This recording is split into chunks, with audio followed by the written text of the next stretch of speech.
Hello everyone. இன்னைக்கு நம்ம பார்க்க இருக்க psychological term mirror neurons.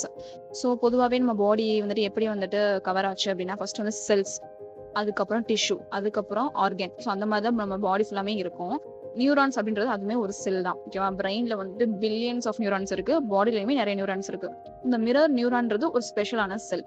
So இதுல இந்த வேர்ட்லேயே இருக்கு இல்லையா, மிரர்.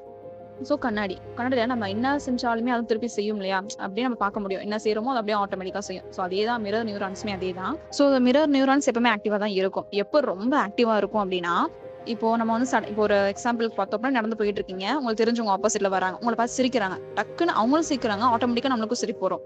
ஓகேவா? அந்த ஸ்மைலு. அதுக்கப்புறம் ஏதாவது படம் பார்க்குறோம் அப்படின்னா, அங்க சீன்ல அழுகுறாங்க அப்படின்னா நம்மளுக்கும் அழுகை வரும். அங்க ஏதாவது ஒரு இப்போ மூவி சீன்ஸ்லயோ மத்தவங்க வந்துட்டு ஒரு கஷ்டத்த சொல்லி அழுகுறாங்க, ஒரு பெயின் ஃபீல் பண்றாங்க அப்படின்னா நம்மளுக்குமே அந்த மாதிரி நம்மளுக்கு தோணாதவே நம்ம பண்ணுவோம். ஓகேவா? இதுக்கெல்லாம் காரணம் வந்துட்டு மிரர் நியூரான்ஸ் தான். ஸோ இந்த மிரர் நியூரான் நம்மளுக்கு என்னென்ன ஹெல்ப் பண்ணுது அப்படின்னா, மத்தவங்களோட ஆக்ஷன், அவங்களோட இன்டென்ஷன், எமோஷன் இது எல்லாமே நம்ம அண்டர்ஸ்டாண்ட் பண்ணிக்கிறதுக்கு ரொம்பவே ஹெல்ப்ஃபுல்லா இருக்கு. எஸ்பெஷலி சில்ட்ரன்ஸ்க்கு வந்துட்டு இந்த மிரர் நியூரான் வந்துட்டு லேர்னிங் பர்பஸ்க்கு நல்லா ஒரு லிங்க் ஆகும். அதாவது த்ரூ இமிடேஷன் மூலியமா. இமிடேஷன் அப்படின்னா ஒருத்தவங்களை பார்த்து நம்ம அப்படியே செய்வோம் இல்லையா? அப்போ டீச்சர்ஸை பார்த்து இந்த குழந்தைங்க செய்யறது, அது மூலியமா அவங்க நிறைய விஷயம் கத்துப்பாங்க. ஸோ அந்த இடத்துல மிரர் நியூரான்ஸ் ரொம்பவே ஹெல்ப்ஃபுல்லா இருக்கு. ஸோ இது மட்டும் இல்லாம நம்மளோட language development and social bonding, அப்புறம் யானிங். ஸோ ஒருத்தவங்க யான் பண்றாங்க அப்படின்னா அதை பார்த்தோன்னே நம்மளுக்கும் அப்படியே யான் ஆகும். ஸோ வந்துட்டு அதில் வந்து மிரர் நியூரான்ஸ் வந்துட்டு ரொம்ப ஆக்டிவேட் ஆகும்.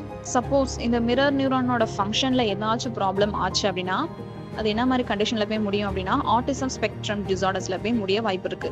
ஸோ ஆட்டிசம் அப்படின்னா நிறைய நம்ம ஆட்டிசம் ஸ்கூல் பார்த்துருப்போம், ஸ்பெஷல் ஸ்கூல்லாம் சொல்லுவாங்க இல்லையா? ஸோ சில்ட்ரன்ஸ்க்கு வந்து மோஸ்ட்லி வந்து இருக்கும்.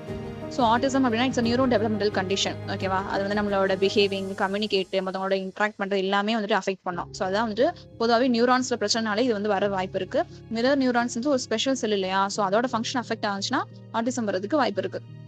ஸோ பேசிக்கா மிரர் நியூரான்ஸ்னா இதுதான்.